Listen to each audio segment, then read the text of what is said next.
नमस्कार दोस्तों, आज गाली मुक्त समाज की तरफ से मैं संस्थापक प्रमोद पांडे आप सबके सामने एक कहानी रखने जा रहा हूँ, जिस कहानी का शीर्षक है गालियों से तालियों तक का सफ़र। कृपया ध्यान से सुनिएगा और वीडियो को अंत तक देखिएगा, तब आपकी समझ में आएगा कि ये कहानी क्या है, इसका शीर्षक का अर्थ क्या है। तो अब शुरू करते हैं हम कहानी। दोस्तों, एक गांव है।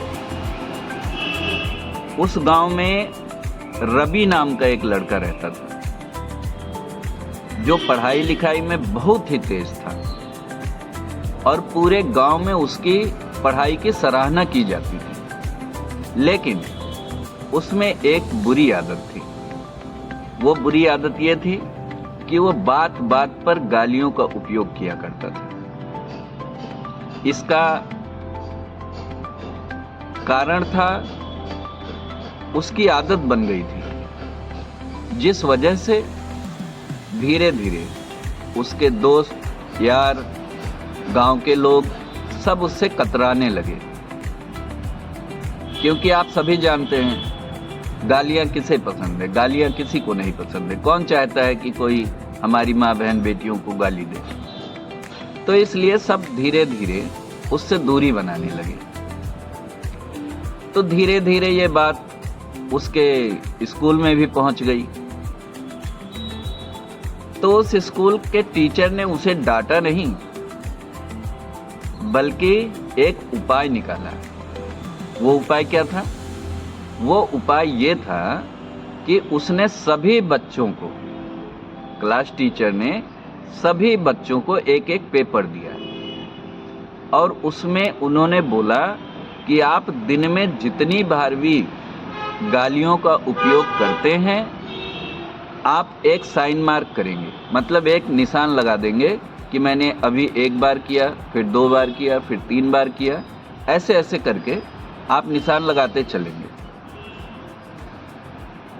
भाई रवि बहुत खुश हो गया।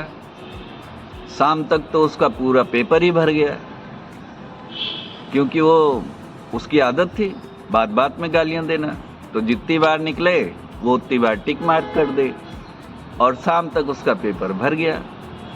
शाम को जब वो पेपर जमा करने जाने लगा तो वो खुद उस बात को देख के हैरान हुआ कि मैं कितने गालियां देता हूँ सुबह से शाम तक और मुझे पता ही नहीं चलता है।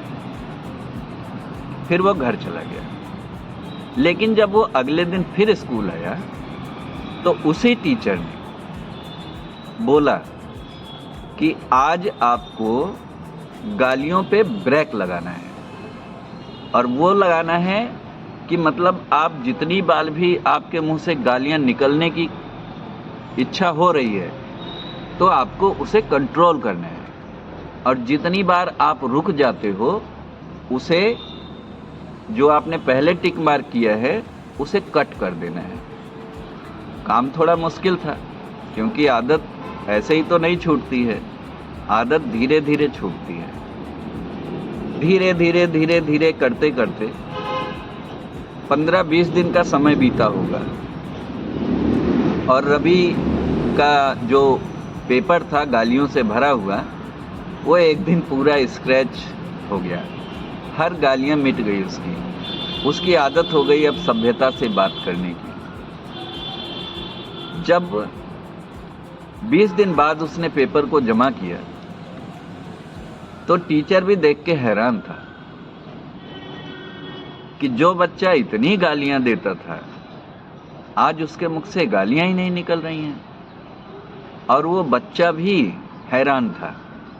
क्यों हैरान था जानते हैं?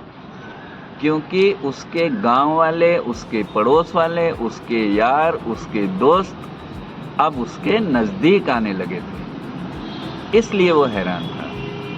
तब उसने सोचा कि यदि गालियां देने से लोग मुझसे दूर जा रहे हैं और गाली न देने से वही लोग मेरे पास आ रहे हैं, तो क्यों ना मैं गाली देना बंद ही कर दूं।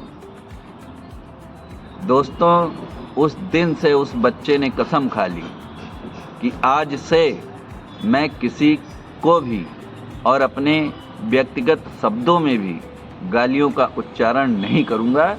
और यकीन मानिए 6 महीने का दिन बीता, वो बच्चा गांव का चहेता बन गया। पूरे स्कूल में नंबर 1 आता था वो, और पूरे गांव में भी आज वो नंबर 1 बना हुआ है। इसलिए ये कहानी मैंने इसलिए सुनाई ताकि आप सब भी समझें, गाली देना बिल्कुल बुरी बात है। आप क्या समझते हैं, गाली देने से कोई रोब बढ़ता है? रोब नहीं बढ़ता है, बल्कि ये होता है लोग आपकी सभ्यता को जान लेते हैं कि आप कितने सभ्य परिवार से हैं, आपको बचपन में क्या सिखाया गया है। तो मैं रिक्वेस्ट करता हूँ, आज के बाद कभी भी माँ, बहन, बेटियों की गालियों का उपयोग ना करें और सभ्य समाज की रचना में गाली मुक्त समाज ट्रस्ट का साथ दें। अगर ये वीडियो आपको अच्छी लगे तो कृपया लाइक, सब्सक्राइब एंड शेयर ज़रूर करें। और गाली मुक्त समाज से जुड़ने के लिए एक नंबर लिखा गया है नीचे, उस पर व्हाट्सएप करें। जय हिंद।